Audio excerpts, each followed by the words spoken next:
Hi, today we are going to talk about government budget and fiscal policy. We will divide our lecture into three parts. The first one will be dedicated to government budget, the second one to fiscal policy, and in the third part of our lecture we are going to look over some actual numbers and see how it works in the reality, not so theoretically. So what is a government budget? It is quite similar to our domestic budget. If you create one, then you know what I'm talking about. This is a kind of financial plan of all expenditures that will be made over the year and all the revenues that will be gained by the government over the same year. Budget is, generally speaking, created by the government. Usually this is the Minister of Finance that is responsible for creating a budget. Then it is passed to the Parliament and it is voted there. From our perspective, the macroeconomic perspective, we could say government budget plays three important roles in the economy. And if you look at those roles, which are fiscal, redistribution and stimulation, you will find out that actually those three roles are pretty similar to the roles played by taxes. So there was a fiscal role of taxes and we've got a fiscal role of budget here. So it simply enables the government to play a certain role in the economy. Then we've got redistribution. With taxes, we said, well, we want to redistribute income from those who are very rich to those who are poorer. Therefore, we take more money in the form of taxes from those rich rather than from poor. Here in the government budget, it's not only about taking money from people, but also passing some money to people. So here we would say we will gather money in the form of taxes and then we will use part of this money to support those who are in needs, those who are poorer. So that would be redistribution function of the government budget. Then we've got stimulation, and the budget may stimulate the economy, well, just like it was with taxes, right? So we can support some particular actions, activities, some particular branches, some consumers' behaviors, whatever we find valuable for the society or worth support. There are a few technical rules when it comes to creating a budget. So first of all, a government budget is an annual thing, so it is created for 1 year only. It should be voted before the year of validity. So this year we should vote for the budget for the next year. That is usually what happens. Sometimes, however, it is possible that we start the next year without having a budget voted yet. This is well, kind of complicated. It depends on the political system of a country.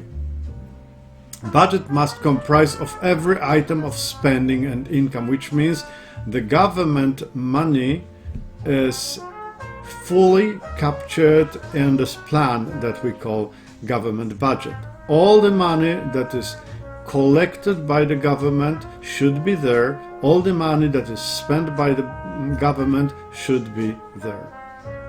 And therefore there should be only one budget for one country. So there are no 7 budgets, 2 budgets, one budget and an alternative one, just one budget for one country when it comes to government budget, obviously. There is also one content-related rule which is deeply rooted in classical thinking about economy, that there should be an equilibrium between spending and income. In other words, that the government should not spend more than they get. Well, this is a kind of general wisdom. That's what we try to do. When you look at your household, then you don't spend more than you earn. or you try not to at least. So classical economists would propose that there should be equilibrium between spending and income. The amount that the government spends should be just equal to the amount that government gathers through taxes. Okay, so what if there is not such an equilibrium? Because actually in many countries we see it's not the case. There is no equilibrium here. Well, if there is no equilibrium between spending and income, then it means there is either budget surplus or budget deficit.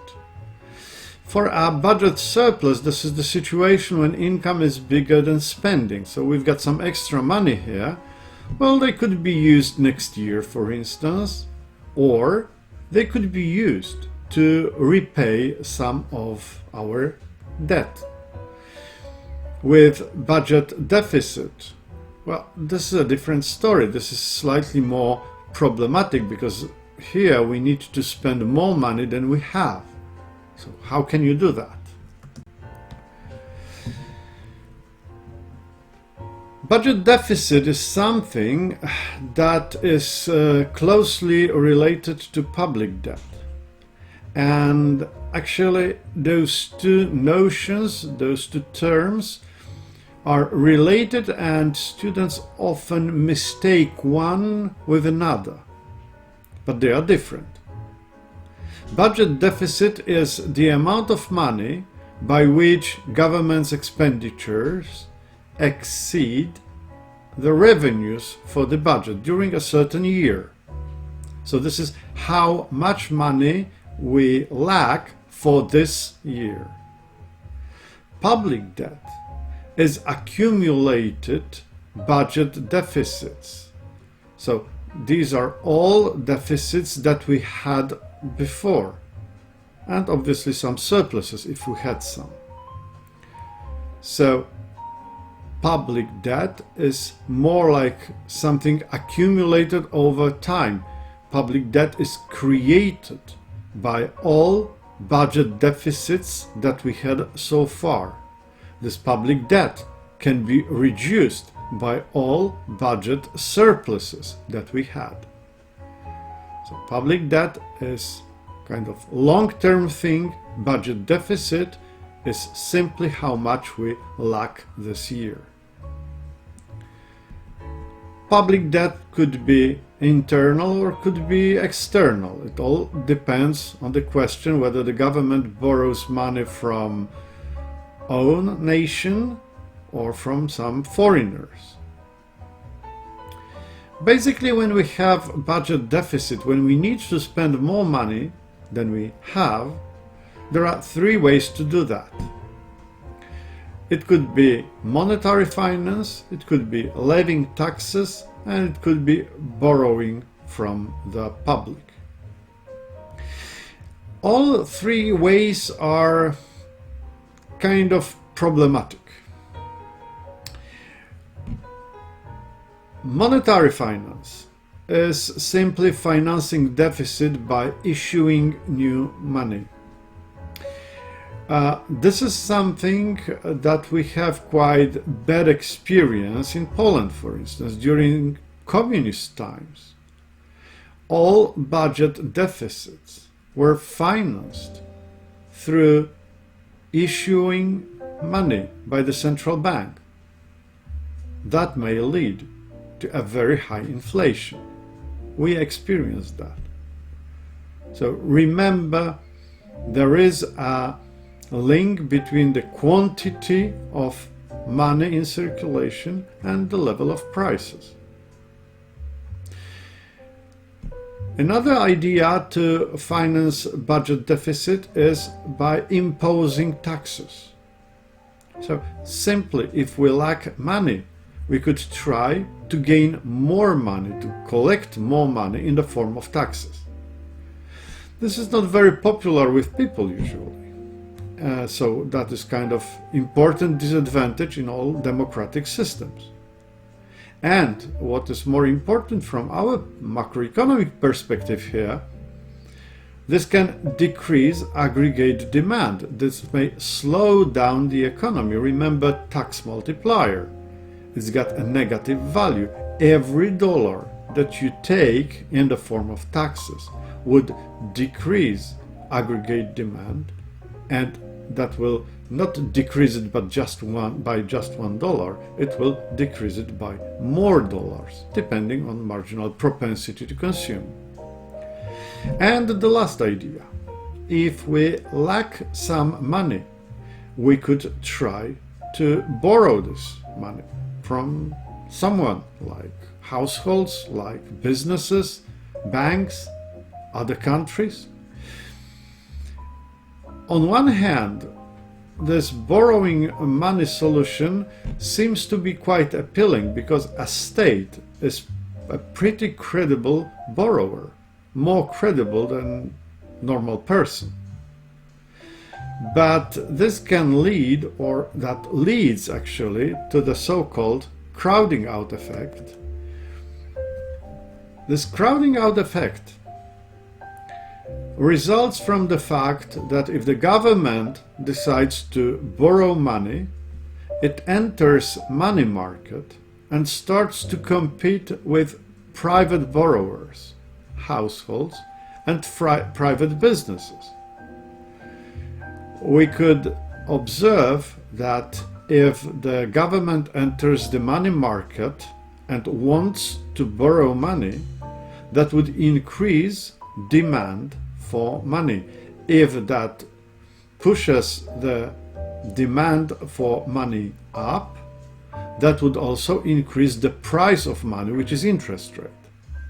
So the decision to borrow money by the government would push up market interest rates and may actually prevent households and private businesses from borrowing money.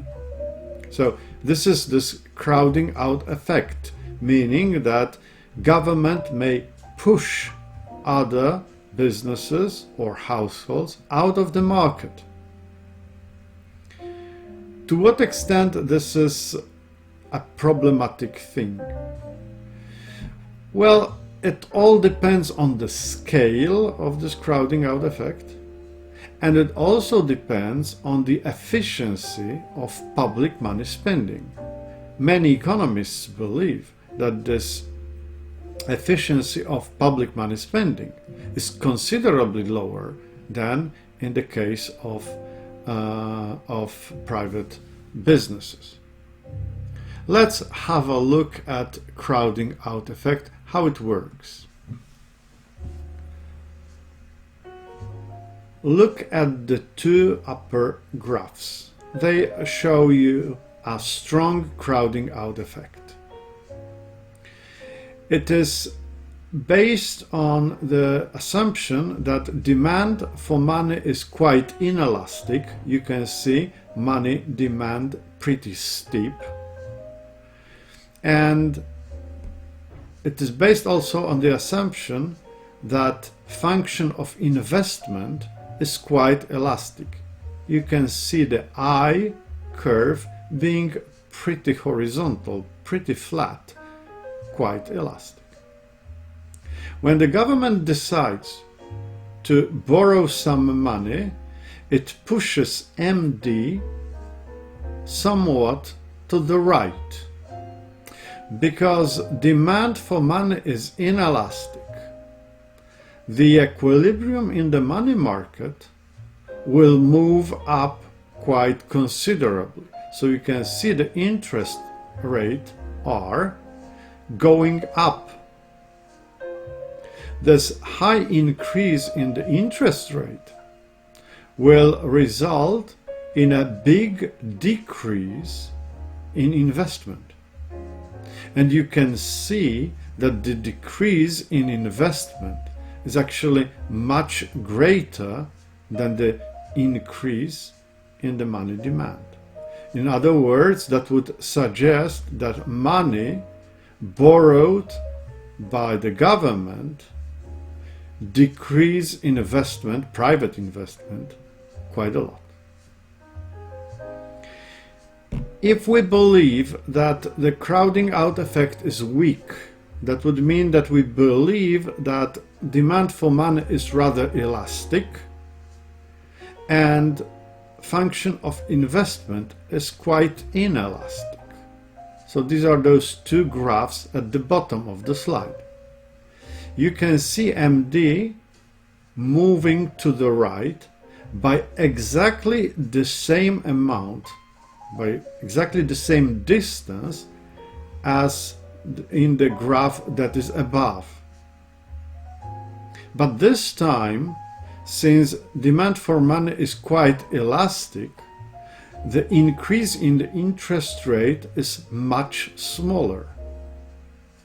What is more, the function of investment is rather inelastic, which means investors are not very sensitive when it comes to the interest rate. So this small increase in the interest rates translates into quite small decrease in investment. Obviously, there are possible other situations. Like, for instance, it is possible that demand for money is inelastic, so that would be the graph at the top of the slide on the left. And that may go together with inelastic function of investment. So this is the right graph at the bottom. Or it could be elastic demand for money and elastic function of investment.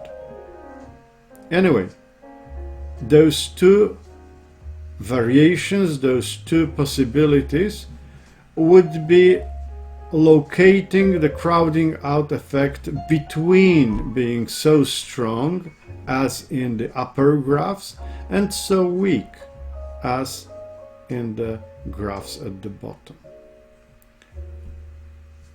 To what extent crowding out effect is strong or weak? There is no clear answer here. Different economists would believe different things.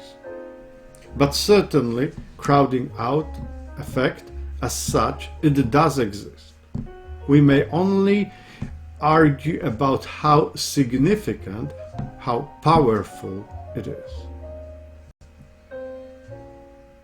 When talking about budget deficit, we should distinguish between three different concepts of budget deficit: the structural deficit, cyclical deficit, and actual one.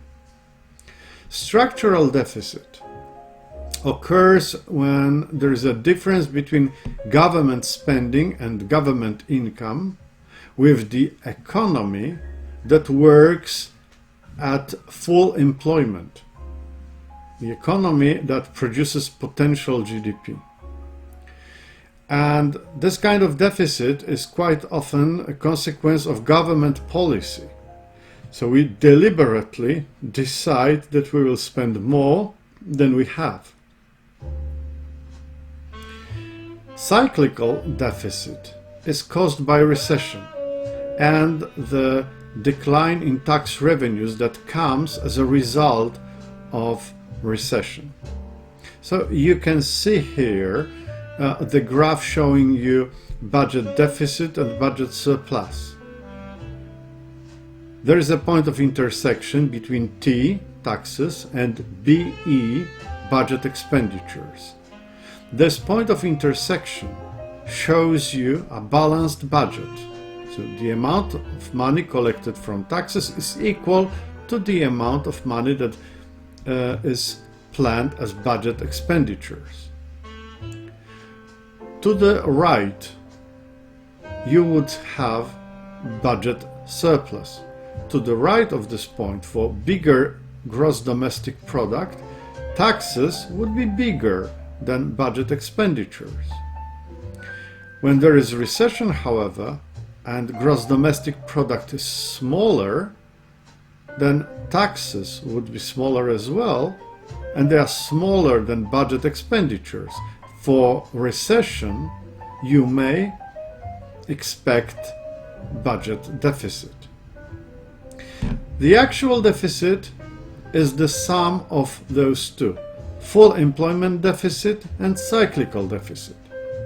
So if we assume that our structural deficit will be $1 million, and this is structural deficit that we plan at full employment, then if we have a recession, then cyclical deficit would be at the level of, let's say, 3 million.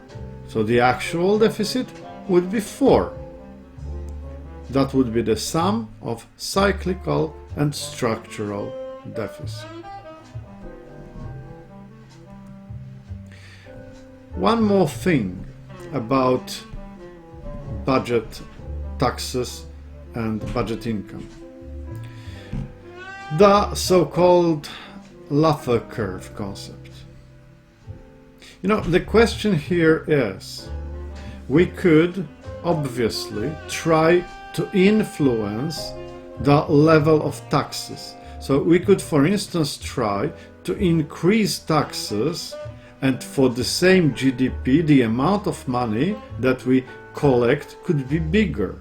So it would be possible that if we increase taxes, the T line would go up, and therefore it would decrease the budget deficit, or it could even produce a budget surplus. But to what extent can we actually increase those taxes? The Laffer curve shows you some explanation, some insights into that. Have a look at this curve. The horizontal axis shows you the tax rate. The vertical one shows you tax income. Let's assume that we consider Laffer curve for personal income tax. If the tax rate is 0%, then people pay 0% from their incomes, and therefore tax revenues would be 0 as well. If we decide to increase tax rate, we will collect more money. The more we increase the tax rate, the more money we should get. Well, simple mathematics would say, well, if there is some income, let's say 1,000, and you apply 10% tax rate, then someone would pay 100. If you apply tax rate that is twice as big, 20%, they would pay twice as much, 200. If you apply 30%, that's 300. But this very simple mathematics is a bit doubtful. Think for a while, what would be tax revenue if we decide to introduce 100% tax rate? How much income would be produced by people if they have to give all their income in the form of taxes? So the idea here is, if you impose 100% tax rate, people would not produce their income, or they would hide this income. They wouldn't pay. So it doesn't really matter whether you collect 0% from a given income or 100% from nothing. In both cases, you're gonna have 0. So you cannot increase taxes forever, because after some time you will see the revenues from taxes start declining. And this is what Laffer curve is about. Is it symmetrical like in my graph? No, not necessarily. Actually, there is no reason to believe that the maximum should be at 50%. But certainly, this Laffer curve means that if you decide to increase tax rate, then your tax revenues will start growing, they will reach a certain maximum, and then they will start to decline. So it may be possible, for instance, that you can reduce a tax rate, especially when it is high, and actually get more money for the budget. It doesn't, obviously, suggest that lowering taxes will always bring you more money for the budget. No. It all depends whether you are on the left side or the right side of the maximum. If you are on the left side of the maximum, then if tax rate goes up, tax revenues would follow, would go up as well. If you are on the right side, then any tax increase would actually result in decreasing tax revenues for the budget. This Laffer curve shape can be different for different taxes. It would be different for corporate income tax, personal income tax, excise tax. It all depends on how easy, for instance, it is to hide the income.